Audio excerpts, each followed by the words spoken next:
সম্মানিত দর্শক, রাজনীতিতে একটা অনর্বর সময় যাচ্ছে। চারিদিকে একটা অদ্ভুত পরিবেশ। যেখানে একটা রাজনৈতিক যে পরিবেশ নার্সিং হবে ঠিক সেরকম একটি অবস্থা এই মুহূর্তে বিরাজ করছেন এবং আগামীতে যে পরিবেশ পরিস্থিতি তৈরি হতে যাচ্ছে বা রাজনীতির যে টার্নিং পয়েন্ট, সেই টার্নিং পয়েন্টগুলো আমাদের যারা রাজনীতি আমরা করছি, কোনো জেনারেশনের জন্য এটি ভালো ফলাফল বয়ে আনবে না। এই বিষয়গুলো নিয়ে আলোচনা করব এবং সবচেয়ে বড় ব্যাপার হলো যে রাজনীতিতে তরুণদের যে অংশগ্রহণ, সেই তরুণদের যে অংশগ্রহণ এটি নষ্ট হয়ে যাচ্ছে, ক্রমশ খারাপ হয়ে যাচ্ছে এবং এটা জুলাই আগস্ট বিপ্লবের পরে একটা বিরাট যে সম্ভাবনা তৈরি হয়েছিল তরুণ প্রজন্মের, ঠিক সেই প্রজন্মটি এখন একটা বিরাট অংশ গণধিকৃত হয়ে পড়েছে। এদের নাম শুনলে মানুষরা এখন আর ইতিবাচক কথা বলে না। এদের একটা বিরাট অংশ এখন যদি আপনি সমন্বয়ক বলেন, জুলাই যোদ্ধা বলেন, তারপরে সমন্বয়ক, জুলাই যোদ্ধার পরে যদি আপনি এই বিভিন্ন ব্যক্তির, আমি এখন কাউকে ছোট করতে চাচ্ছি না, বিভিন্ন ব্যক্তির নাম বলেন, মানুষের শ্রদ্ধা, ভালোবাসা, সমর্থন কিংবা সহানুভূতি, এই একটা জিনিসও এদের সম্পর্কে আসবে না। এরা কোনো কথা বললে মানুষ বিরক্ত হয়। এদের কোনো রেফারেন্স যদি দেওয়া হয় তাহলে মানুষ মুখ ফিরিয়ে নেয় এবং এদের কোনো প্রসঙ্গ আসলে বলা হয় যে ওরা যারা সিনিয়র দুর্নীতিবাজ তাদের চেয়েও খারাপ। তো এই কারণে কি হলো যে তরুণদের মধ্য থেকে আগামীতে জনসমর্থন পাবে, তরুণদের ডাকে লোকজন সাড়া দেবে। এই কাজগুলো আগামী বহুদিন ধরে হবে না। তখনই হবে নতুন একটা তরুণ শ্রেণী আসবে, আর যারা ক্ষমতায় থাকবে তারা শেখ হাসিনা বা ডক্টর মোহাম্মদ ইউনূস এদের চাইতেও খারাপ হয়ে পড়বে। মানুষ যখন হাহাকার করতে থাকবে তখন তরুণদের মধ্যে থেকে আবার যখন কেউ আসবে, জাগো বাহে কণ্ঠে সবাই, তখন এই প্রজন্মকে ভুলে গিয়ে মানুষ সেই 52-র সালাম, রফিক, বরকতের কথা চিন্তা করবে। তারা ৬২-র আন্দোলন, ৬৯-এর গণ অভ্যুত্থানে তোফায়েল আহমেদের কথা মনে পড়বে। তারা এরশাদ জামানাতে ঢাকা বিশ্ববিদ্যালয়ের সর্বদলীয় ছাত্র ঐক্যের নেতাদের কথা মনে করবে। কিন্তু এই যে সাম্প্রতিক সময় লেটেস্ট যে গ্রুপটি যাদের নেতৃত্বে শেখ হাসিনার বিরুদ্ধে বিপ্লব হয়েছে, এদের কারো কথা ইতিহাসে লিখিত থাকবে না। কারণটা কি? কারণটা হলো ৬৯-এর গণ অভ্যুত্থানে যারা নেতা ছিলেন তারা পরবর্তীকালে জাসদের মাধ্যমে, ছাত্রলীগের মাধ্যমে, আওয়ামী লীগের মাধ্যমে সামহাও এখনো পর্যন্ত রাজনীতিতে টিকে আছেন, সাস্টেইন করছেন এবং তাদের একটা গ্রেট ভিক্টোরি আছে। এবং এই যে বর্তমান প্রজন্ম যাদের বিরুদ্ধে দুর্নীতি, অনিয়মের অভিযোগ আছে, এটা ওই জমানাতে হয়তো তাদের দুর্নীতি ছিল, কিন্তু ওই জমানায় সেটা প্রকাশিত হয়নি। দ্বিতীয় হলো যে আরেকটি প্রজন্ম যেটা এরশাদ জমানাতে যারা নেতৃত্বে আসছে তারা যেহেতু সরাসরি ক্ষমতাতে যায়নি, ফলে ওখানে হাতে গোনা কয়েকজনের বিরুদ্ধে দুর্নীতির অভিযোগ এসেছিল যারা পরবর্তীতে বিএনপির রাজনীতির সাথে জড়িত। কিন্তু আওয়ামী লীগের মধ্যে যারা ছিলেন এরশাদ বিরোধী আন্দোলনে, তারা সবাই রাজনীতিতে হিরো হয়েছেন এবং তাদের বিরুদ্ধে দুর্নীতি আসেনি। এটা হলো একদম রিয়ালিটি। তো এই দুটো জমানাতে তরুণ নেতৃত্বের উপর জনগণ নির্ভর করেছিল। একটা হলো ৬৯-এর গণ অভ্যুত্থান, আর একটা হলো যে ৯০-এর গণ অভ্যুত্থান। আর তৃতীয় যে গণ অভ্যুত্থানটা আমাদের দেশে হলো ২০২৪-এ। এইখানে যারা তরুণ প্রজন্মে এসছেন, এরা মোরললেস, যারা ফ্রন্ট লাইনে আসছেন, সবাই তাদের ফেস হারিয়েছেন। এদের মধ্যে যারা পেছনের সারিতে চলে গেছেন তারা তো সামনে আসতে পারবেনই না, বরং এখন যারা পার্লামেন্টে আছেন, এই পার্লামেন্টে যারা আছেন, এনসিপিতে যারা নেতৃত্বে আছেন, তাদের উপরে ১৮ কোটি মানুষের ৩৬ কোটি চোখ যেভাবে সেট আপ হয়ে আছে, প্রতিটা মুহূর্ত তাদের জীবন দুর্বিষহ হয়ে পড়বে এবং এরা আগামীতে যে চাপের মধ্যে পড়বে, সেই চাপ বাংলাদেশের কোনো তরুণ নেতৃত্বের উপর পড়েনি। আর এত চাপ নিয়ে কেউ বাঁচতে পারে না, সাস্টেইন করতে পারে না এবং তারা ভালো কিছু করতে পারে না।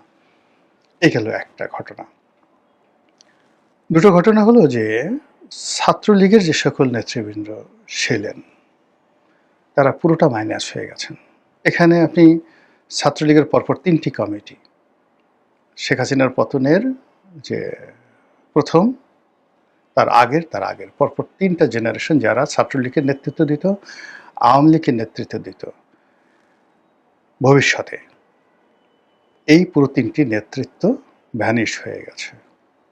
আর এখন যে অবস্থা হয়ে গেছে, এখানে আগামী ৫-১০ বছরের মধ্যে ছাত্রলীগের নেতৃত্ব দাঁড়াবে, মিছিল করবে, মিটিং করবে নতুন একজন, যাকে বলে তোফায়েল আহমেদ তৈরি হবে, আমির হোসেন আমও তৈরি হবে, সুরঞ্জিত সেনগুপ্ত তৈরি হবে। এটা কল্পনার জগতে থাকুক, কিন্তু ছাত্রলীগের যেটা রেডিমেড, ধরুন আমাদের জমানা পর্যন্ত ধরেন ইকবালুর রহিম আছে, এনামুল হক শামীম আছে, বা সুলতান মাহমুদ মনসুর, তারা তো চলে গেছে। সিনিয়র যারা আছে, আমাদের লেভেলে যারা ছিলেন, তারা এখন রাজনীতি থেকে তারা বৃদ্ধ হয়ে গেছে, এদের সবার বয়স এখন ৬০ বছর। এরপরের যে প্রজন্ম যেটা আছে, ধরেন রাব্বানি থেকে, ডাকসুর যে জিএস হয়েছিল নুরুর সাথে, রাব্বানি থেকে আপনি পরবর্তীতে যারা যারা আসছে ছাত্রলীগের নেতৃত্বে, এরা সবাই যাকে বলা হয় এখন প্রবাসে আছে, এবং এরা ছাত্রলীগের নতুন নেতৃত্বে আসা তাদের জন্য দুরূহ ব্যাপার। আর এর আগে যারা ছিল, নাজমুল ছিল, রোটন ছিল, রিপন ছিল, মানে এরাও এখন বৃদ্ধ হয়ে গেছে। মোরালেস যে কোনো কারণে হোক তারা ফ্রাস্ট্রেটেড। রিপন যেমন এমপি হয়েছে, রোটন ওরা ব্যবসা বাণিজ্য করে যাকে বলা হয় তারা টার্গেটেড হয়ে গেছে। আর ওই যে আমাদের সাথে যারা ছিল, লিয়াকত শিকদার ছিল, নজরুল ইসলাম বাবু ছিল, আমরা সবাই বৃদ্ধ হয়ে গেছি। ফলে ছাত্রলীগ থেকে নতুন নেতৃত্ব কারা আসবে, কীভাবে আসবে, ইভেন উই ডোন্ট নো, আমরা জানি না। তো গেল ছাত্রলীগ। আচ্ছা, ছাত্র দলের যে গত ১৭ বছরে যেহেতু আওয়ামী লীগ ক্ষমতা ছিল, তারা ছাত্র দলের কোনো নেতৃত্ব দাঁড়া করতে দেয়নি। ফলে সর্বশেষ এখন ধরেন ছাত্রলীগের যে ছাত্র দলের যে সভাপতি রাকিব বা অন্যান্য যারা আছে, এরা এই ক্ষমতায় আসার পরে তারা বুঝতে পারছে না যে তাদের কি করা উচিত। তাদের কি তারেক রহমান সাহেবের গাড়ির পেছনে দৌড়ানো উচিত, তাদেরকে চেয়ারের নিচে বসে থাকা উচিত, বা তারেক রহমান সাহেব যে মঞ্চে বসে আছেন সেই মঞ্চের নিচে তাদের মানে যাকে বলা হয় দাঁড়িয়ে স্লোগান দেওয়া উচিত, নাকি দলকে সুসংগঠিত করা উচিত, তারা এটা বোঝে না। তারা এখনও বুঝতেছে না যে তারা কি শিবিরের সাথে মানে প্রতিযোগিতা করবে, থানায় গিয়ে কর্মীদেরকে ছাড়িয়ে নিয়ে আসবে, নাকি নিজেরা গিয়ে আবার আওয়ামী লীগ জমানার মতো মার খাবে। তারা এইভাবে বুঝতে পারছেন, এবং একই অবস্থা শিবিরের। আর এনসিপির কথা তো বললামই। ফলে এই যে একটা ব্যারেন টাইম, এই ব্যারেন টাইমে তরুণদের কোনো নেতৃত্ব তৈরি হচ্ছে না। অধিকান্ত আপনি এখন রাজনীতির একটা যাকে বলা হয় সাধারণ, মানে অলৌকিক যদি কোনো কিছু না ঘটে, মিরাকেল যদি কোনো কিছু না ঘটে, তাহলে যেটা হবে সেটা হলো যে এখন ছাত্রলীগের, যুবলীগের, যুব দলের, ছাত্র দলের কিংবা অন্য যে কোনো ছাত্র সংগঠনের, তাদের এই বর্তমান ক্ষমতার প্রেক্ষাপটে কাজ করার কোনো রকম সুযোগ নেই। ক্যাম্পাসগুলোতে সরকার বিরোধী মিছিল হবে, মিটিং হবে, এটা এই মুহূর্তে কল্পনাই করা যায় না, কল্পনাই করা যায় না। আর মানুষ এখন হরতালের রাজনীতি, তারপরে শেষে মারামারি, কাটাকাটি, বন্দুকবাজি, গুলাগুলি, এই টোটাল জিনিসগুলো যাকে বলা হয় তারা এখন এটা যাকে বলে কল্পনাই করা যায় না মানুষ। আবার ছাত্র শিবির যেভাবে গুপ্ত রাজনীতি করেছে, ক্যাম্পাস কেন্দ্রিক রাজনীতি করছে, ওটাও এই বর্তমান জমানাতে কেমন যেন একটা কমপ্লেক্সের মধ্যে চলে গেছে। দ্বিতীয়ত হলো যে এখনকার যে রাজনীতির, এটা 90% নির্ভর করছে অর্থনৈতিক সফলতার উপর। জাস্ট লাইক আমেরিকা, ইউরোপ, একটা সরকার সফল হতে পারবে তার অর্থনৈতিক কর্মকাণ্ড দ্বারা। আর বিরোধী দল কেবলই মাত্র সরকার ফেল করবে, ফেল করার পরে বিরোধী দলকে সেই সুযোগটা নিতে হবে। এর বাইরে বিরোধী দল রাজপথে দাঁড়িয়ে লড়াই করে, বিপ্লব করে, সরকারের পতন ঘটিয়ে তারপরে ক্ষমতা আসতে পারবে, এটা অসম্ভব ব্যাপার। অধিকাংশ যেটা হচ্ছে যে এখন পুরো বৈশ্বিক অবস্থা, দেশীয় অবস্থা, আঞ্চলিক অবস্থা, তার সঙ্গে সঙ্গে আমাদের যে এখানে জিও পলিটিক্স, সেই জিও পলিটিক্স এর কারণে চীন, আমেরিকা, ভারত, পাকিস্তান যেভাবে বাংলাদেশকে নিয়ে তারা খেলার চেষ্টা করছে এবং করবে, যেভাবে আমরা আমেরিকার সঙ্গে একটা চুক্তিতে আবদ্ধ হয়ে গেছি, এতে করে পুরো